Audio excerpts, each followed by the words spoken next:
Got some goodies, yeah. My story is the story of a man who starts off at the bottom and with a bit of hard work continues along the bottom and finally ends up at the bottom. Hey, this is Classic Cars and Comics. Thank y'all very much for watching. Like, comment, subscribe. Let's roll.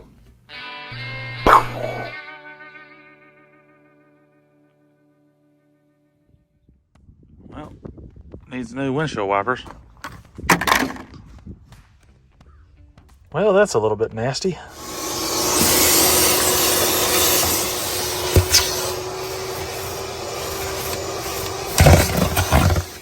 Okay, so I'm gonna get in here and try to look at this. I've never done this before, but this is what I bought from AutoZone earlier for 10 bucks. I've got the piece I believe that I need, and I'm gonna try to sort of wind that out. Now, these should be an 8 by 1.25, and that looks like what this one says. And I just gotta make sure my angle's right, and so I gotta get my head over in there and look at that. Okay, either that T-bar is just a piece of junk, I don't know what I'm doing, or this is actually the best method right here. And I'm just going slow as it goes right here. And now I'm just gonna back it out. And then hopefully, and I put a little oil on the end of this too, a little 3-in-1 oil before I started this process, just to do whatever I thought might help lube it a little bit. Put the lube on there. And I'm just gonna back it out. I can probably do this by hand now.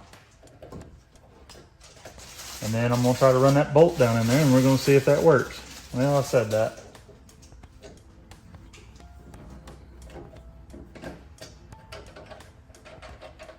All right, moment of truth here. Holy crap, it worked. That's amazing. It's a little bit stiff again down there towards the bottom, but I'll probably just run it through there again. That's freaking awesome, Dad. All right, I'm gonna go down through there. Oh, I'm even hesitant to do it again.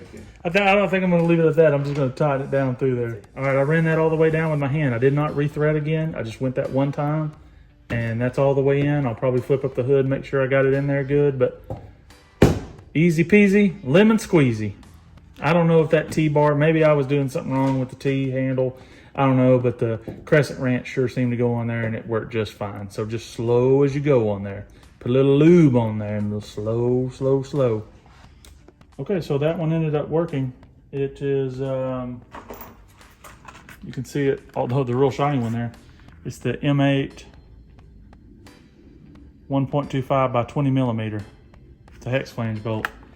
If that one wasn't lodged in there to where I can't back it out, I wouldn't have even worried with this. I'd just replace them all, but I can't get to the one. So I'll end up just painting that one black and calling it good, or maybe just leave it there because I'm crazy. So, all right, that's fixed for now. So in the midst of working on all this and unhooking the battery, I realized there was no tie down for this. That's a problem. You don't want to be out off-roading and you don't have a tie down. So I ran to O'Reilly's and I picked this up for $5.99. It's a battery hold down bolt system. Should go straight over the battery, allow me to use these little hooks, come straight up, and then get it all buttoned up and secured down. So I'm not gonna video this part, but I will show you what it looks like on there after the fact. Let's roll. Now I will, before I do this is pliable. This is like a rubber, and then there's some bushings, I believe is the right deal, or spacers, or whatever you wanna call that. A couple of wing nuts, a couple of rubber washers, or that's plastic, and then my hooks. So I'm hoping that, I haven't even mocked this up yet, but yeah, it will. It just goes right up in there. This is like this on both sides, and then I'll be able to clamp it down.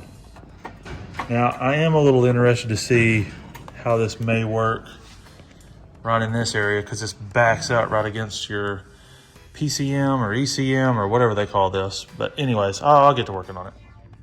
So before I go too much further in this, you will see that that is almost all the way at the top. You can cut some of these threads off if you'd like. And then you can see how, maybe you can if it'll focus, I've got it ran right down in there. And I've got it hooked. I'm just gonna slide this battery back in there and then lock this front part down in. Nothing's ever easy. Nothing ever is easy. Gotta cut it. Okay, so I trimmed that bolt down because it was tapping right up there into the top. I also trimmed that washer down. This housing right here is a little bit thick, but I've got it down in there. I don't know if you can tell. Yeah, there you can see it right there. So I've got it down in there. It's holding now. That's sort of just what it is. I might be able to tighten that in there, but I sort of tightened it down to where I thought, and then I was just able just to sit here and just sort of crank that down.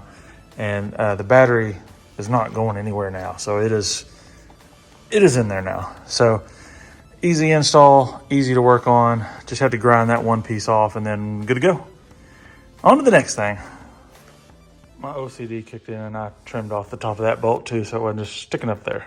So bam, now done. There's gotta be a good reason for the dome light not working in here. Maybe it's, the fact that it didn't have a bulb in it.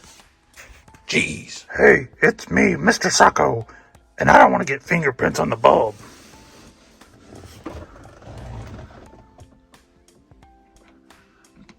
Amazing. If you put a bulb in there, it works. Wonderful. Yay. So much nicer being able to actually see what's going on inside here with the dome light on. Now, I could have spent the 20 bucks for the LED, but I didn't feel like spending the 20 bucks for the LED. But the LED would probably be a lot brighter. I put an LED in my Camaro, and it made it a lot brighter on the inside. So, but I also wanted to verify that this was the actual right bulb, and it is. It's a 912. 912 works for at least my application. So, yeah. Let there be light. Okay, pick me up a new piece here, and I wonder how hard it is to be able to get this little mat out right here.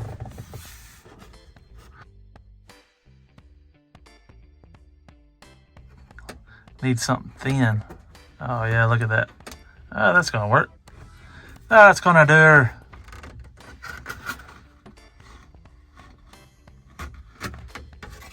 All right, let's clean that out, real good, like, proper. And put the other little piece on here that's gonna hold a lot more stuff on. Okay, gonna get me a little cleaning agent in here. Clean that out good.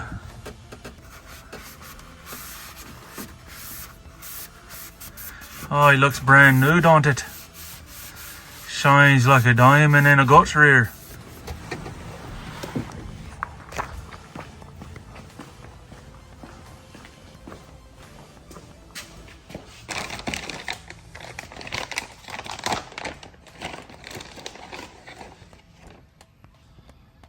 It's made by Daystar. Should be really easy to install, they said. It'll be fun, they said. Install it, they said. Couple little screws down in there. If they included the little screws, Well, I gotta look for the screws. I can't find the screws. Oh, there they are. In the blooming bag. What a blooming idiot I am. Alright, let me get a screwdriver. Let's look at it. Okay, so the way this works is allegedly it just sort of sets up in there like so. And it does. And then there's a little, no, it's locked in there pretty good. So now I'll just get these screws and set these screws down in there and screw it down. And it fits my whole phone in there with ease. So, yeah. Okay, so let's see.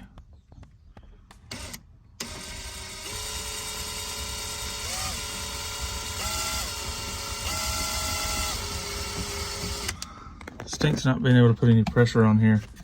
I'm trying to video and everything at the same time. There we go. Oh. Don't want to go too much there. Don't want to crack it. Big arm of cracking here.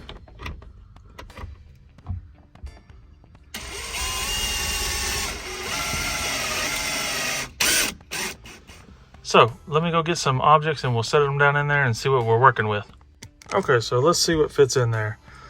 Does an eyeglass case fit in there? Yep. Does an old wallet that was my grandfather's? Yep.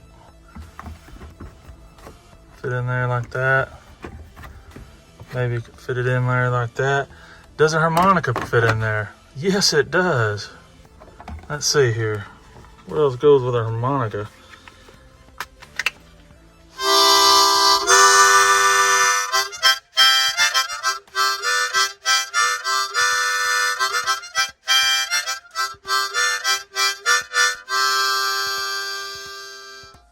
Yeah. Well, that doesn't look very well kept.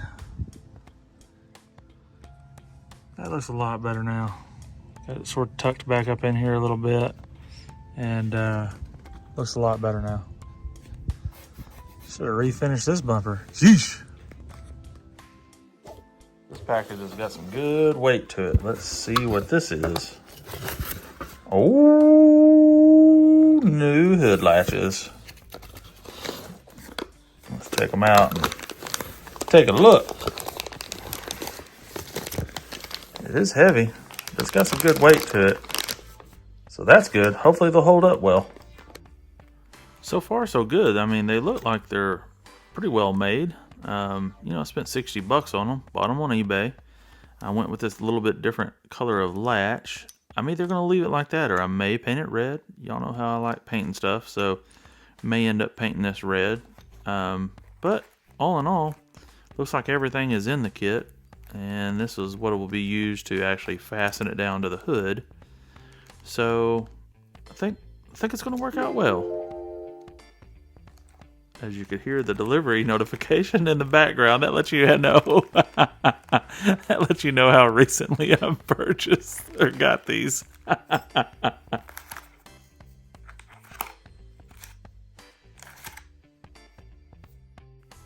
Okay, so my main reason in doing this is this hood latch right here, it'll stay latched most of the time. It works pretty well. This other one, on the other hand, not so much. It's I think it's a completely different latch that maybe went on a different model. I found that out after I took it off, but really simple process on getting these removed.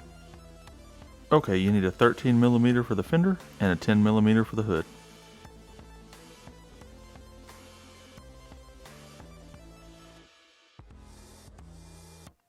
Okay, so they also give you these little pads to put in between, you know, the bracket and the metal of your fender. So that's directional. It's only going to fit in one way because there's a couple little slots right there. Sorry, my camera isn't focusing, but it's only going to go in one way. Now there is some adjustment here. You can see me moving it up and down. There's not too much side to side, but there is a little bit up and down. So just mess with it until you get the right setting to be able to clamp down there securely. Now this is what mine looks like, being able to clamp down securely. It's a nice snug fit. So far so good. I did have to do a little bit of aligning of my hood over on the passenger side, but all in all, they've worked out really well thus far. Well, time to remedy the fact that I don't have a hood prop. Man, I'm crapping in high cotton now. Got a hood prop. Whew. Making progress. And I paid how much for this, Bob? Well, Hillbilly Bob and the Flying Duck Band, they struck again right here, and they cut the end off of the old stock air filter setup and put this filter on there for some weird reason. I have no idea why they did that, but I'm about to fix that. So, bought one off the old eBay and put the bad boy in there, and now we're back up and running with the stock air filter.